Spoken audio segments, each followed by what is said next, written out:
Indonesia, kalau Nusantara dari Sabang sampai Merauke, dari Medan sampai Pulau Rote. Mantap iman kita, mantap akal kita, mantap pengharapan kita. Tentunya dalam Yesus Kristus menjadi Tuhan dan Juru Selamat kita dan Juru Selamat dunia. Jangan katakan bahwa Yesus bukan Tuhan, jangan katakan pula bahwa Yesus Tuhan Juru Selamat. Dia adalah Tuhan, dia adalah Juru Selamat. Kalau engkau percaya, engkau akan diselamatkan. Engkau tidak percaya, engkau akan. Haleluya. Dan Yesus sudah berkata dalam Yohanes 14, itu dalam Yohanes 6, 36, dalam Yohanes 14 ayat 1, Yesus berkata, akulah jalan dan kebenaran hidup, orang sampai kepada Allah kalau tidak melalui aku. Haleluya, mantap. Dan Yesus mengatakan kita 4 ayat 12, dan keselamatan tidak ada dalam siapapun juga selain dalam dia Yesus, karena di bawah orang lain tidak ada nama lain yang diberikan kepada manusia yang olehnya kita diselamatkan. Haleluya, haleluya, terpujilah Tuhan. Dan Yohanes 3 ayat 16, karena begitu besar kasih Allah akan dunia ini sehingga dia mengaruniakan anaknya yang tunggal supaya setiap orang yang percaya kepadanya tidak binasa melainkan beroleh hidup yang kekal. Saya saudara, kita semua yang percaya kepada dia dapat hidup yang kekal. Karena dengan hati percaya engkau dibenarkan, dengan mulut mengaku engkau diselamatkan. Orang-orang percaya kepada yang tidak akan dipermalukan. Roma 10 ayat 9 sampai dengan ayat yang ke Roma 10 ayat 9 sampai dengan. Puji nama Tuhan. Dan sebelum kita mendengarkan firman Allah, doa dan harapan saya, kekuatan Tuhan, kekuatan firman, kekuatan Roh Kudus, kekuatan doa senantiasa menyertai setiap kita dalam menghadirkan kerajaan Allah di manapun kita berada. Di tengah-tengah usaha kita, pekerjaan kita, pekerjaan usaha dan lain sebagainya. Tuhan Yesus memberkati kita, dan mari terus kita bersyukur, berdoa kepada Tuhan agar Tuhan menyertakan segala kebaikan dan kemuliaan di dalam nama Yesus. Dan tetaplah berada di dalam Dia, Tuhan yang ada. Jadi berkati sebelumnya kita berdoa. Terima kasih Tuhan, dan seri kedua di dalam bagaimana kita Amsal melukiskan, menggambarkan Allah kami yang hebat, Allah kami yang luar.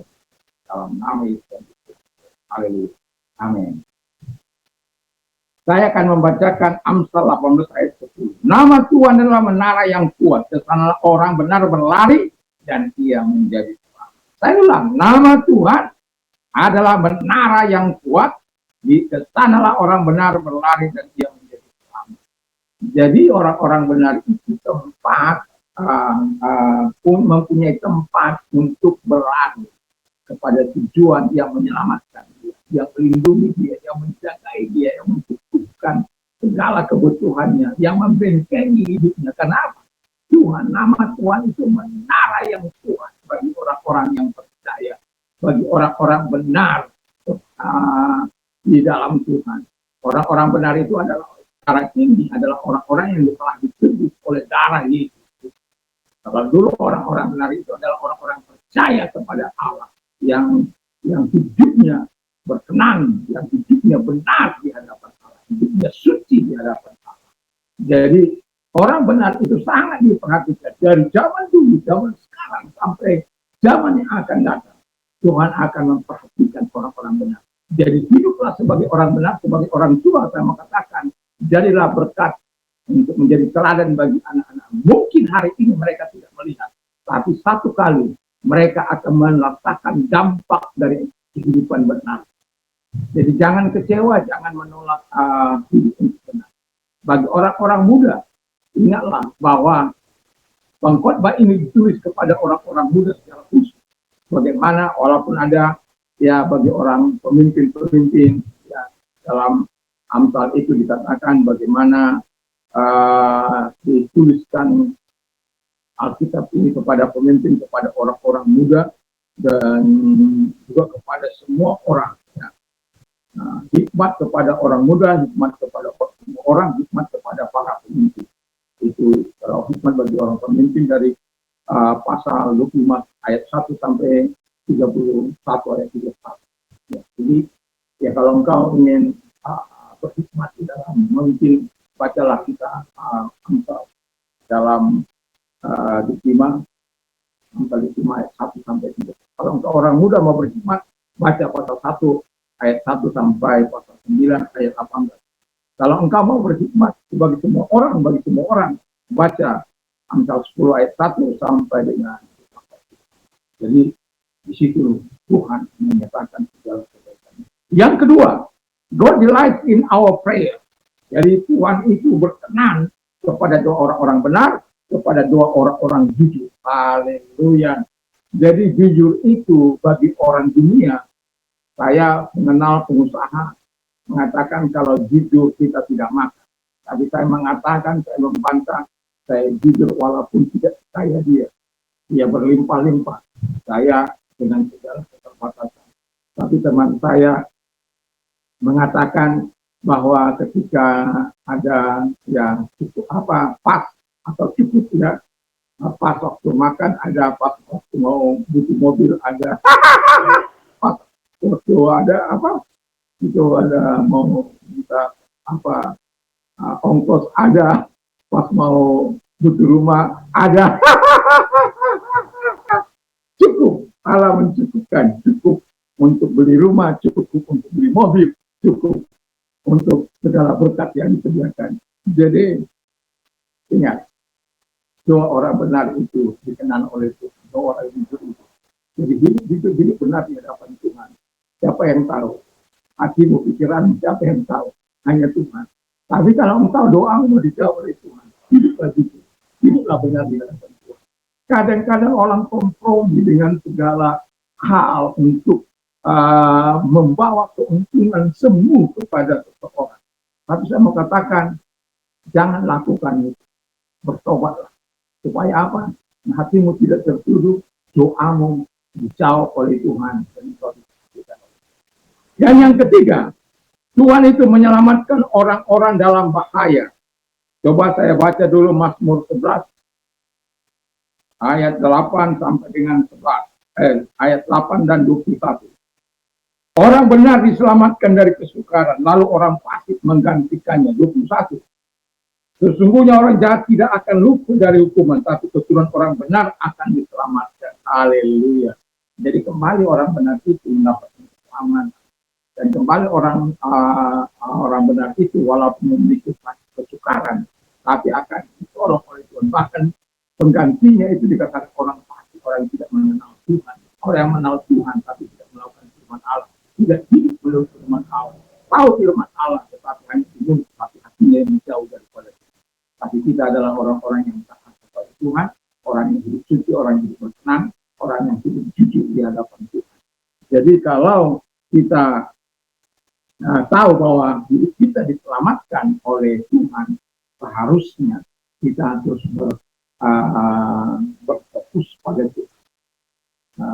Sentral kehidupan kita itu harus Tuhan. Karena apa?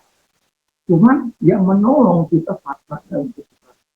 Sama seperti saya katakan tadi, ketika situasi melihat, saya bersyukur selama 2 tahun itu dibuat Tuhan bisa bertahan hidup. Ada saja saat-saat kami membutuhkan, ada orang yang digerakkan oleh Tuhan, entah dari mana saja. Tuhan memberkati kami, sehingga kami bisa bertahan hidup dengan ekonomi yang begitu. Saya menganggapnya itu sebagai sesuatu yang menarik. Sampai pada akhirnya saya harus mengambil tindakan iman saya untuk melakukan terobosan. Dan pada akhirnya Tuhan melakukan. Dan saya mau katakan, kalau iman kita bekerja secara benar, maka Tuhan akan menjawab doa-doa. Dan saya sudah katakan tadi 10 kali, 20 kali, bahkan 40 kali lipat jika Tuhan menyatakan dari apa yang itu. Kenapa? Tuhan mau menyatakan segala kebaikan kepada orang-orang hidup dan kepada orang. Jadi bertindaklah sesuai dengan imanmu dan hiduplah sesuai dengan janji berkat firman Allah. Dan saya mengambil firman Allah sebab saya katakan sebagaimana Yabes berkata, Allah itu kiranya Tuhan memberkati aku berlimpah-limpah dan memperluas daerah kiranya tanganmu melindungi aku dan melindungi, kiranya tanganmu menyertai aku dan melindungi aku dari segala malapetaka supaya aku tidak mengalami kesakitan. Allah menjawab. Dan saya juga berkata seperti itu. Bukannya Tuhan nomor satu. Kalau tadi itu menjadi dua yang tapi saya menggantikan jadi saya menjawab. Dan saya bersyukur bahwa Tuhan itu adalah Tuhan. Jadi tetap hidup dalam kendali Tuhan, bahwa ketika engkau mengetahui bahwa Allah yang digambarkan oleh Salomo di dalam kitab Amsal ini adalah Allah yang dahsyat, Allah yang menara yang teguh, menara yang kuat, atau dikatakan Allah yang menjawab doa orang-orang benar atau orang jujur, dan dua menyelamatkan orang-orang baik dari segala malapetaka.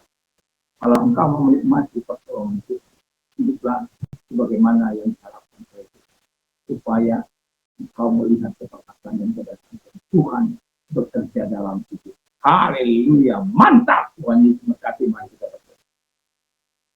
Terima kasih, engkau adalah menara yang kuat bagi kami. Engkau adalah Allah yang berkenan kepada dua orang-orang jujur dan orang benar, dan Allah yang menyelamatkan kami dari segala kesalahan kami. Di dalam nama Yesus Kristus, segala mereka yang semua orang yang sakit, kalau engkau sedang sakit, apapun sakit penyakitmu, kalau engkau mau dibantu doa, Tuhan mampu menolong. Saya tidak hanya berkata-kata berdasarkan Tuhan ke perkataan Tuhan, tapi saya sudah belajar itu bersama dengan dia selama 1 Maret 1997 sampai hari ini. Beberapa waktu yang lalu saya mengalami sakit yang cukup panjang, tapi saya melihat tangan Tuhan yang berkasa itu menolong di mana segala sulit, di mana segala sulit dan apapun yang saya tidak alami. Bahkan Tuhan sedikit saja membuat sakit yang begitu luar biasa. Tetapi jika saya terus berseru kepada Tuhan, Tuhan menolong. Dan ingat bahwa Tuhan juga adalah Tuhan. Dan dia akan menjauh setiap dua orang-orang itu dan benar. Kalau engkau orangnya, mari kita berdoa. Dalam nama Yesus Kristus, yakin dan percaya Tuhan mampu. Kalau sakit penyakitnya mereka juga keluar, dan oleh diri engkau sembuh, dan terimalah kesembuhan daripada Tuhan, dan masih kasih dari Tuhan. Terima kasih buat kesembuhan yang telah lakukan kepada kami. Dan sekarang engkau sudah mengalami penderitaan apapun itu, mengarahkan tangan kepada Tuhan, mari kita berdoa. Biar tangan-tangan yang diarahkan kepadamu dan menyembuhkan mereka di dalam nama ini. Kiranya Tuhan menolong mereka dan memberikan apa yang mereka menjadi kebutuhan mereka dalam nama Yesus. Amin. Selamat malam, kiranya kita terus menegakkan kaki, dan kalau kita mau istirahat dan juga untuk membaca firman Allah, berdoa, dan juga memperkatakan firman Allah. Kiranya Tuhan Yesus mantap, mantap, mantap.